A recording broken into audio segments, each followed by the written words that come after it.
everybody? Welcome to Verbalize. I'm your host, Christina. And I'm Tamara. How What's are up, you, baby boo-boo? doll? I'm good. How are you? Looking all nice and tan. Thank you, but I love them pink lips. Oh, thank you. Lips are popping. They look metallic, don't they? She's Kisses so for all the Verbalize fans out there. So, I found out something that was very disturbing to me, and I'm pretty sure it would be disturbing to a lot of people that has grandparents or, you know, aunts or uncles that are elderly people that are kind of up in age. So apparently, you know, in Chicago is just crazy right now with their violence. It is a out of lot control. of stuff. Chicago and Detroit, yes. both. Yeah. There's a lot of stuff going on in Chicago right about now, and it's sad too. But in this particular case, an elderly woman shot a 12-year-old boy that was pretty much, he was like one of those little kids that was terrorizing the neighborhood. He was, you know, throwing bricks through her windows, just really mean to her. And she didn't mean to shoot the little boy, but you know, she had just had enough. And the brick being thrown through her window was like the last straw for her. And she came outside, thought the gun was gonna kind of like scare him, and it went off, and I think it shot the little boy in like the arm or the shoulder or something. And he's not fine. dead, for the he's record. not dead. He's fine. It's okay. He was released to his parents, but they're having mixed feelings about who was right, who was wrong. Yeah. Because the only thing that people hear in the media, you scrutinize it because you read the article and you say, okay, an old woman shot a young boy. How dare her? What's wrong with her? Oh my God, poor little boy. No, let's get the story straight. He's not this little innocent young boy. He was terrorizing her, harassing her. Like you said, did not mean to hit him whatsoever, but the gun went off and unfortunately did hit him. So the whole question, like you said, is she at fault or is he at fault? Well, they've been pressed charges, the young boys, him and his little buddy. 12 and 13 years old, she was let off scot-free. So that's the argument, you know, she shot the gun, but they're saying it was self-defense. Yeah, a lot of people in the community are behind her. A lot of people in the neighborhood, because it wasn't just her that was being terrorized by these little boys. These little boys was like terrorizing the whole neighborhood. And, you know, it is a sad situation because, and she feels bad. They said that she was so shaken up, she was so scared because she didn't want the boy to die. God forbid he could have died. What if she hit him in the chest? I mean, it could have been a whole different story. How do you live your life like that, you know? And even if you get shot in the shoulder, if it hits a main artery, you still could die. Yeah. But it's really sad, and I feel bad in both cases. But my thing is, where's this little boy's parents? Where are your parents to where you're just terrorizing the neighborhood and you're not being punished for this? No one is, you know, he's not.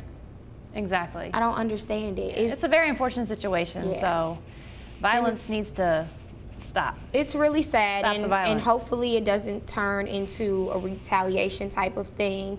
You know, hopefully that neighborhood could just live in peace and let this be a lesson learned, a wake-up call to the young boys, because if they're doing this to elderly people in the neighborhood, you know, they're probably doing this at school, and we know what bullying and teasing is doing to these young kids these days and age. So we just want the violence to stop. So peace, everybody. Yes, peace, definitely peace. And I'm wearing my love ring today, so let's love and peace and happiness. And so amen, amen. All right, so on that note, we're going to go ahead and introduce our guest. His name is Joey De Jesus. Come on over. How are you? Welcome to Verbalize. Nice to meet you. Oh, I love your Ninja Turtles. Oh, thank you. How you doing? Nice to meet you. Have a seat and get comfy with us. You doing okay today? How are you? I'm doing splendid. How are you guys doing? Good. We're doing great. Thank you. So tell us a little bit about yourself. Where are you from? Give us a little backdrop. Joey De Jesus. I'm from California. I was raised in South Florida, West Palm Beach. I go to school in Atlanta. People look at me and they're like, what am I? I'm Puerto Rican and Haitian. You know, I'm a Caribbean boy. I'm a college student, and that's pretty much it. Okay, so you're in college. Where do you go to school? I go to Oglethorpe University. Rep your school, honey. Okay. OU, right? But yeah, it's liberal arts school in Atlanta. You know, that's pretty much it. So is that what brings you here to Atlanta, school? Yes, pretty much school. And when I graduated, my parents decided to move to Atlanta. You know, they wanted a big house. They moved to Atlanta, and I guess I'm in Atlanta now. I'm ATLian. Yeah. So how do you like it? How have you adjusted? It's a big change. You know, I'm so used to South Florida lifestyle. You know, a plethora of people, different backgrounds. You know, Jewish people, Christians, Muslims, variety of people. Whereas when I came here, you know, I saw everything very black and white, very Christian. Nothing against it. I'm just so used to different types of people. On that note, you're right, because, you know, that can be a whole nother show, but Atlanta, you know, people perceive it to be this melting pot. I don't really think that it is. I mean, I think that there's still somewhat segregation in our city. And like you said, compared to like South Florida, Miami, we're nowhere as progressive as that area is. So it's kind of going backwards, huh? Yeah. So you're a rapper. Now, your name, is that a stage name or is that really your real name? My name is Joey DeJesus. So far, everywhere I go, people are like, oh, you got a cool last name. Jesus, to Jeezy, DeJesus. I'm like, I guess so. So I figure I might as well use it as, you know. Why not rep Jesus? Why not rep Jesus? My name, Joey DeJesus. Or Joey DeJesus, my bad, you know. So might as well rep it, you know, with love and to the fullest. Yeah. So, yeah, that's pretty So much you are in music and you're a rapper. Yes, I'm trying to be like a hybrid rapper. You know, like music that influenced me has been rock and roll and R&B and rap. You know, it's a funny thing that Vanilla Ice's Ninja Rap influenced me, Ninja Turtles. So I was gonna say, I'm looking at your band as you're saying that. Yeah. He's got a Ninja Turtle band on, Leonardo and what's the blue one? Donatello. How you know? Yeah, I used to love Ninja Turtles growing up. I was such a little tomboy. Yeah. That's funny. So that's what inspired you, Vanilla Ice? Yeah, I mean, like, growing up, you know, my dad always played salsa, my mom always played, like, Vivaldi, Beethoven, all these Wow, so you got a crazy mix. mix. So I was always used to instrumentals, you know, and I remember I was 5 and I saw Vanilla Ice dancing, go Ninja, go Ninja, go. I was like, Mom, I love Vanilla Ice. And plus I love the Ninja Turtles, you know, so I was like, wow, Vanilla Ice. And it's funny, people don't say he's not really a true rapper, but that song, the energy he brought in that song really inspired me. Did something for you. It did something for me, you know? So, yeah. Well, he was a true rapper then, and he was very successful. Even though, you know, he was a fly one-hit wonder. Yeah, but he was successful. But he had a movement. He did. Somehow, some way, that man had a movement off of one song. We're still talking about it to this day. Exactly. Shout out to Vanilla Ice. So he was your inspiration. So then it kind of was a turning point, and you started pursuing it like all the way. Yeah. Well, what happened was, you know, I would say, through the years, you know, I started getting into R&B. I'm more of an R&B fan, you know, like Teddy Pendergrass, Genuine, you know, Brian McKnight. And my sister got me into R&B. I call it the summer of 1999 when I got so intrigued by hip hop. I watched Juvenile's back that thing up, you know?